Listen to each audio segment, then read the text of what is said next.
এই যে আমরা বর্তমান পরিস্থিতিতে আমাদের আইন শৃঙ্খলার বা যে ধরনের ঘটনাগুলো বললেন, আন্দোলন বা বিভিন্ন ধরনের প্রোটেস্ট আনরেস্ট হচ্ছে, এগুলো করার পেছনে তিন ধরনের করছেন কারা, তিন ধরনের ব্যক্তি বা তিন ধরনের গ্রুপ। একটা হলো যারা চিহ্নিত অপরাধী, তাদের কাজই হচ্ছে বিভিন্ন ধরনের অপরাধ করা বা এই ধরনের বিষয়ে তারা কাজ করে। একটা হচ্ছে ইন্ধনদাতা, কিছু আছেন যারা উদ্দেশ্য প্রণোদিতভাবে কাজ করছে। আর একটা বড় গ্রুপ আছে যারা দেশের সাধারণ জনগণ। যেমন এই যে ছাত্রদের যেটা বললেন, এর আগে আমরা বিভিন্ন সময় দেখছি যে গার্মেন্ট সেক্টরের আনরেস্ট হচ্ছে, শ্রমিকরা করছে, এরা কিন্তু সাধারণ জনগণ। ট্রাফিক আইন ভঙ্গ করছে, এখানে কিন্তু আমাদের মতো সাধারণ জনগণ। এখন আইন শৃঙ্খলা রক্ষাকারী বাহিনীর ভূমিকাটা মূলত থাকবে প্রথম যে দুইটা গ্রুপ বললাম, যারা অপরাধী, যারা উদ্দেশ্য প্রণোদিতভাবে অপরাধ করে, বা ইন্ধনদাতা।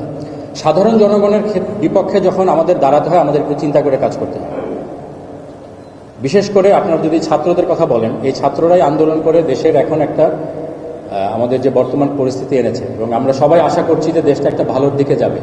সেই ছাত্ররাই যখন কারো ইন্ধনে একটু সাময়িকভাবে ডিরেইল হয়ে যাচ্ছে, পরিস্থিতি না বুঝে, তখন তাদের এগেনস্টে আমরা যদি শক্তি প্রয়োগের কথা চিন্তা করি, আমাদেরকে একটু চিন্তা করে কাজটা করতে হয়।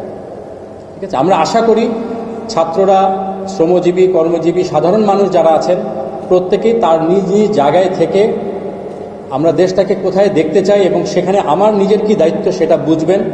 এবং প্রথমত এই ধরনের, যখন সেটা সোশ্যাল মিডিয়া হোক বা অন্য কোনো যে কোনো মাধ্যমে হোক, যখন এই ধরনের কোনো ইন্ধন জাতীয় বিষয় তাদেরকে ইনস্টিগেট করার চেষ্টা হবে, তারা যাচাই করবেন যে আসলে ঘটনাটা হয়েছে কিনা।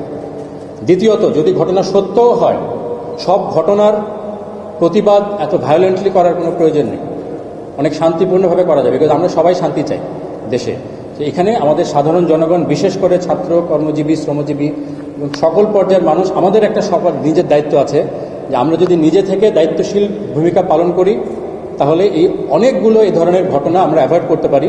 এবং তখন আইন শৃঙ্খলা রক্ষাকারী বাহিনী যারা উদ্দেশ্য প্রণোদিতভাবে অপরাধ করে, তাদের এগেনস্টে আমরা কাজ করতে পারি। সেক্ষেত্রে আমাদের কাজের পরিধিটাও সহজ হয়, দেশের এই ধরনের ঘটনাগুলো আমরা কমাতে পারি।